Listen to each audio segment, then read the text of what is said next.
ओम नमः शिवाय। हर हर महादेव। दोस्तों, 6 अप्रैल चाहे मर जाना, लेकिन भगवान सूर्य देव को भूल कर भी ऐसा जल मत चढ़ना। दोस्तों, रविवार चैत्र नवरात्रि की नवमी तिथि और उसी शुभ घड़ी में सूर्य देव को अर्पित किया गया जल, ये केवल एक धार्मिक परंपरा नहीं है, बल्कि एक दिव्य संयोग होता है जब ब्रह्मांड की सकारात्मक ऊर्जा धरती पर बरसती है।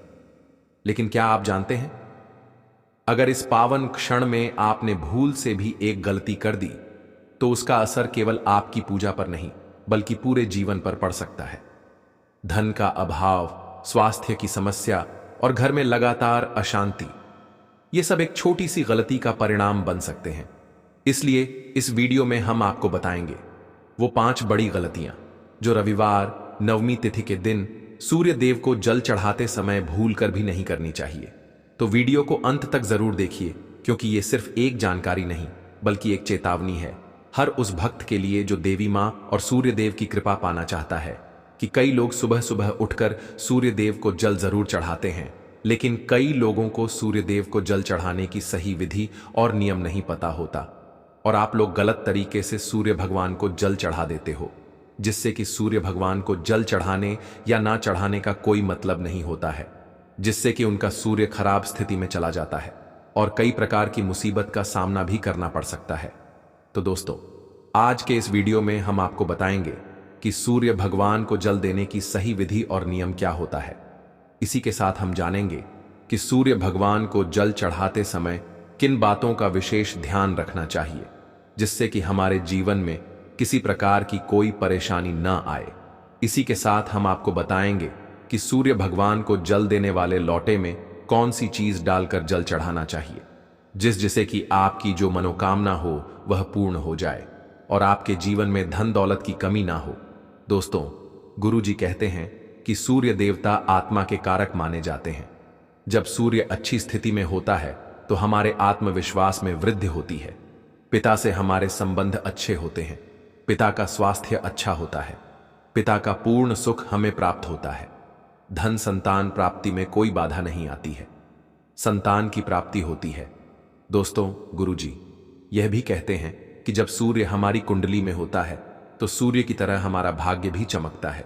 हमारा भाग्य 7वें आसमान पर पहुंच जाता है और हमें करोड़पति बनने से कोई नहीं रोक सकता है। दोस्तों, सूर्य के शुभ होने से हमारे जीवन में बाधाएं नहीं आती हैं, परेशानियां बहुत कम आती हैं।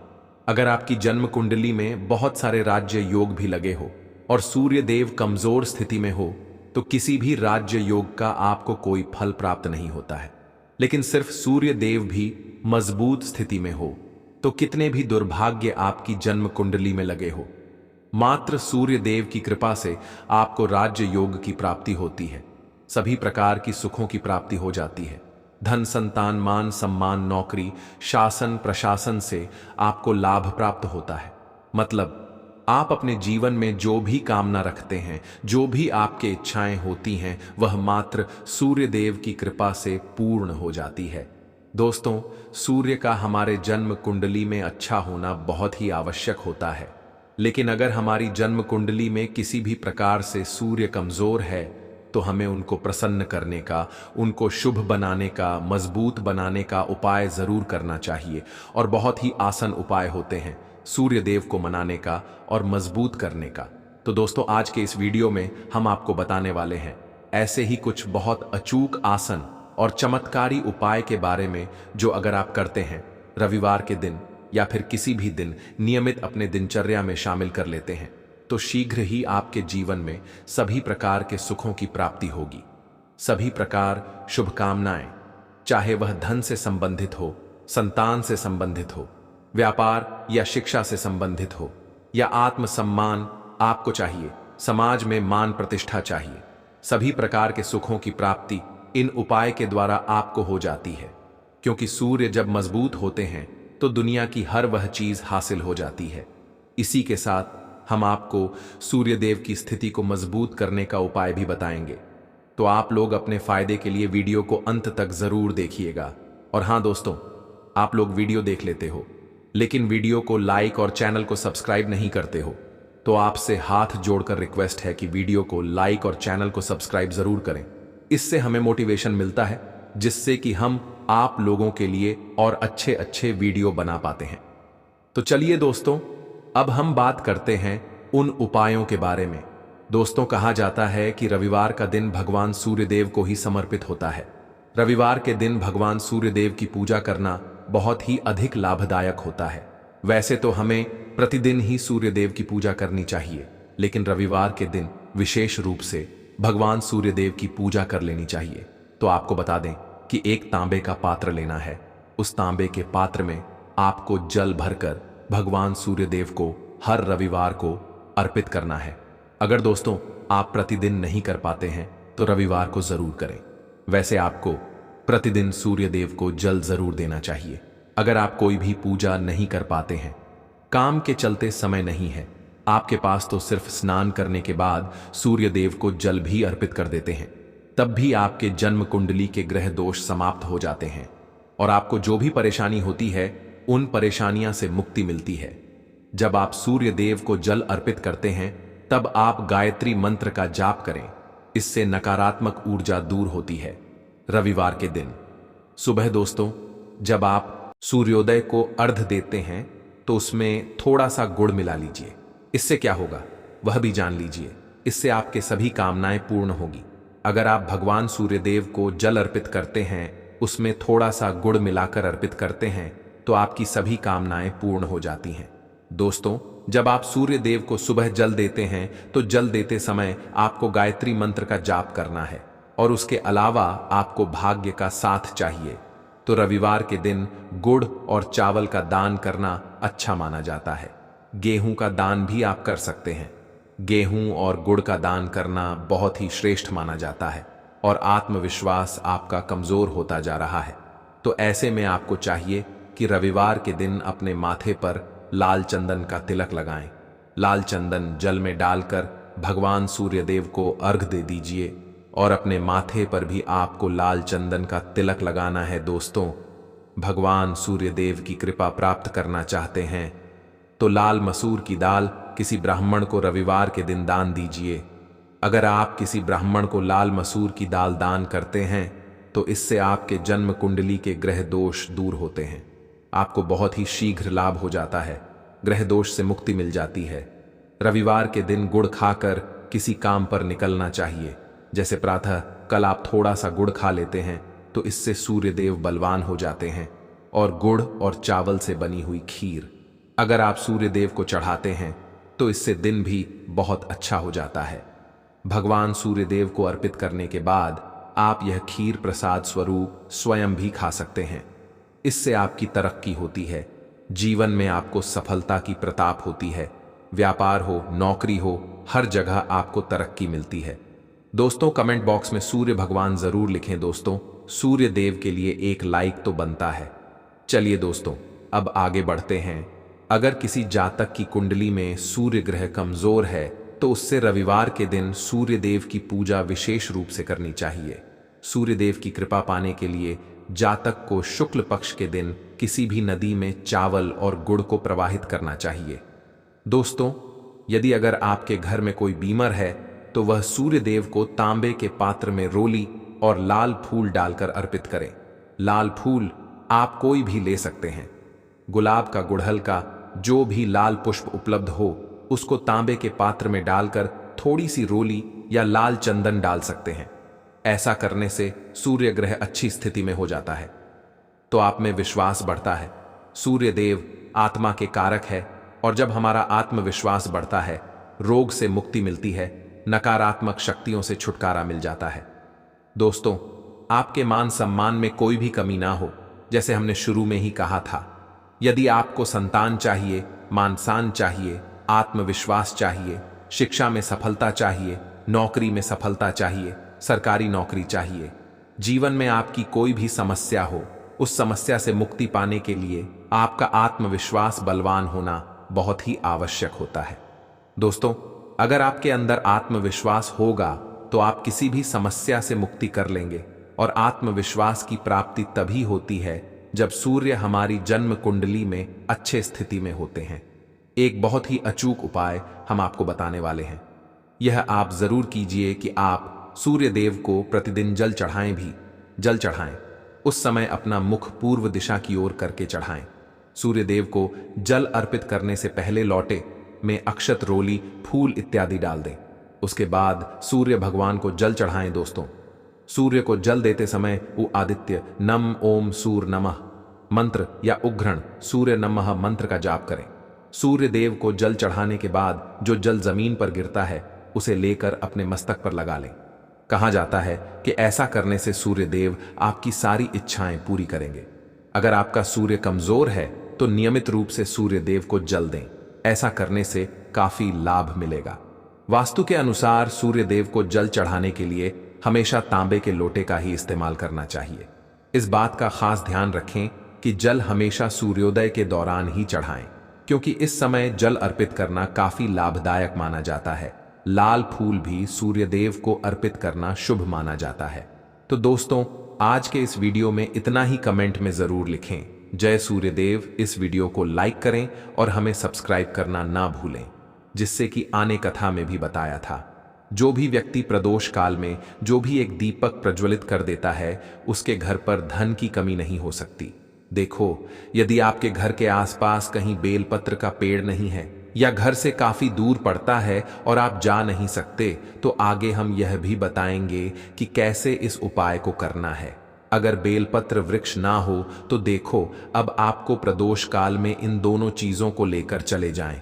बेलपत्र के पेड़ के पास में अब क्या करना है? सबसे पहले आपको उत्तर दिशा की ओर मुंह करके आपको खड़े हो जाना है और जो आप दीपक लेकर गए हैं उससे आपको बेलपत्र की जड़ में प्रज्वलित करना है। दीपक प्रज्वलित करने के बाद आपको एक काली मिर्च अपनी हथेली पर रखना है और बेलपत्र के पेड़ का आपको 5 बार परिक्रमा लगा लेना है। और यदि आप परिक्रमा बेलपत्र के पेड़ का नहीं लगा सकते हैं तो आपको दीपक को चारों ओर कुछ इस तरह से दीपक के ऊपर से 5 बार घुमा देना है, मतलब आरती करना है। और घुमाने के बाद आपको उसी काली मिर्च को दीपक में डाल देना है और वहीं पर बैठकर हाथ जोड़ करके आंख बंद करके आपको जो भी आपके जीवन में समस्याएं हैं, घर से लक्ष्मी जी का निवास नहीं है, घर में लक्ष्मी जी प्रवेश नहीं कर रही हैं, और भी जीवन में जो भी समस्याएं हैं, तो उस समय आपको विनती करनी है। ठीक है। अब इसके बाद यदि आपके घर के आसपास कहीं बेलपत्री का पेड़ नहीं है तो आपको इन सब चीजों को लेकर चले जाना है शंकर जी के मंदिर में, और शिव जी के मंदिर पहुंचकर आपको क्या करना है, आपको इसी एक दीपक को आपको शंकर जी के मंदिर की जो चौखट होती है ना, वहां पर आपको इस दीपक को जलाना है। और दीपक जलाते समय आपका मुख उत्तर दिशा की ओर होना चाहिए। दीपक जलाने के बाद आपको क्या करना है? एक काली मिर्च अपनी हथेली पर रखना है और आपके जीवन में जो भी समस्याएं हैं, चाहे वह समस्या परिवार को लेकर हो या फिर धन को लेकर हो, वह अपनी वह समस्या बोलनी है। और बोलने के बाद आप उसी काली मिर्च को दीपक में डाल देना है और आपकी कामना पूर्ण हो जाए, घर में लक्ष्मी जी का निवास हो, ऐसी कामना आपको कर लेनी है। देखिए, शंकर जी की मंदिर की जो चौखट होती है ना, उसमें 33 कोटि देवी देवता निवास करते हैं।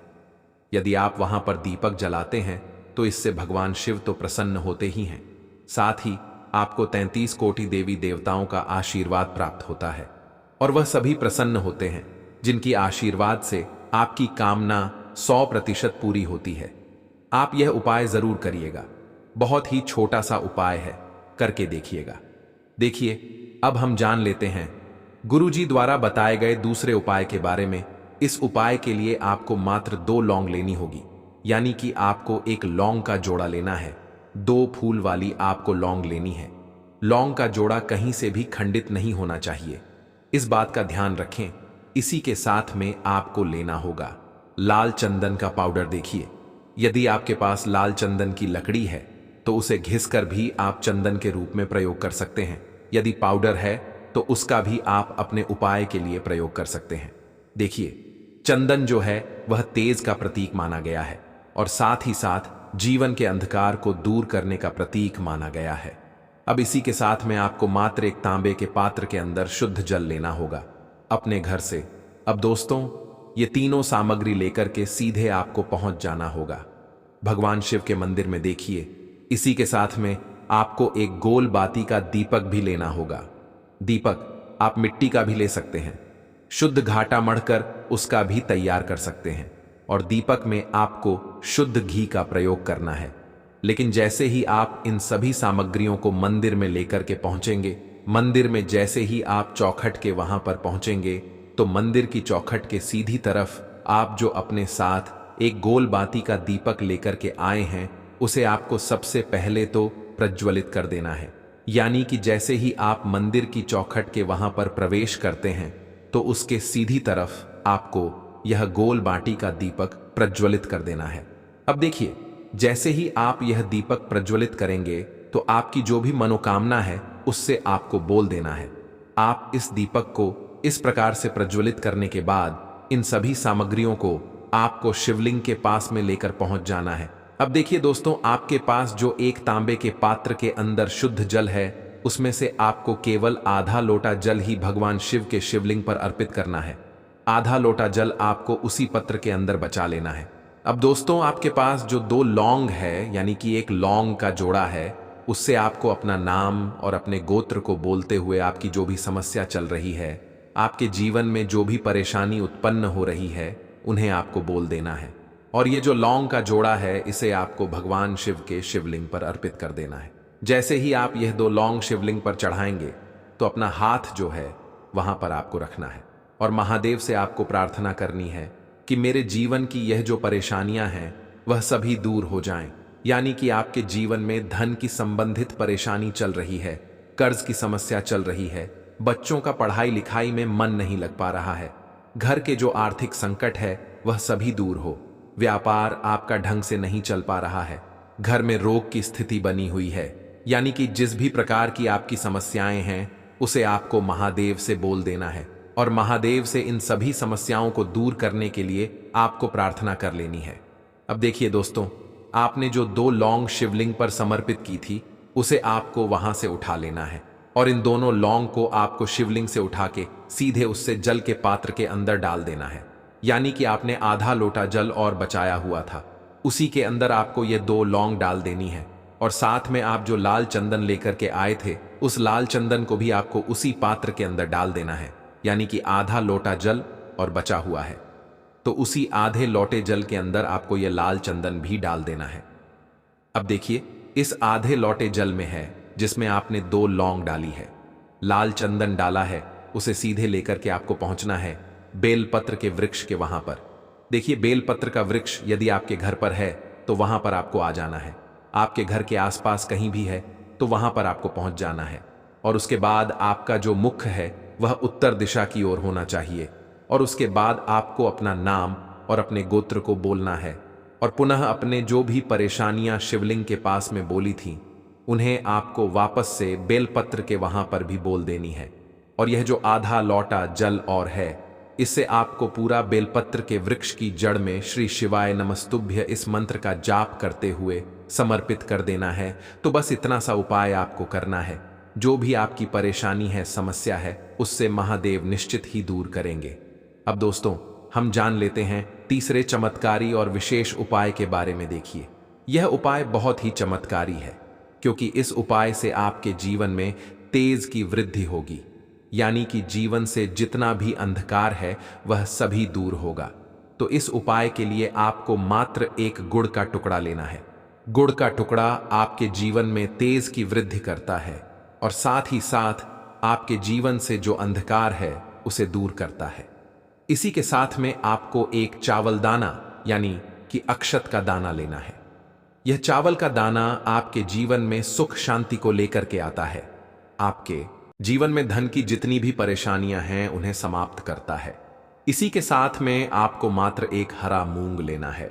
हरा मूंग जो है वह बुध ग्रह को प्रसन्न करता है। देखिए, हरे मूंग का उपाय करने से बुध ग्रह मजबूत होता है और बुध ग्रह के मजबूत होने से बुद्धि, ज्ञान और विवेक की प्राप्ति होती है। तो यह तीनों ही सामग्री आपको एक एक लेनी है। यानी कि एक गुड़ का टुकड़ा, एक चावल का दाना, एक हरा मूंग आपको लेना है। देखिए, हरा मूंग का दाना और चावल का जो दाना है वह आपको सबूत लेना है, खंडित नहीं होना चाहिए। और इसी के साथ में आपको मात्र एक तांबे के पात्र के अंदर अपने घर से शुद्ध जल ले लेना है। देखिए, अब इन सभी सामग्रियों को लेकर के सीधे आपको पहुंच जाना है। भगवान शिव के मंदिर में आप यह उपाय सुबह से लेकर शाम तक किसी भी समय कर सकते हैं, लेकिन रविवार के दिन ही आपको इस उपाय को करना है। तो सबसे पहले तो यह जो एक गुड़ का टुकड़ा है, एक चावल का दाना है और एक हरा मूंग का दाना है, उन तीनों को आपको उस जल के पात्र के अंदर डाल देना है।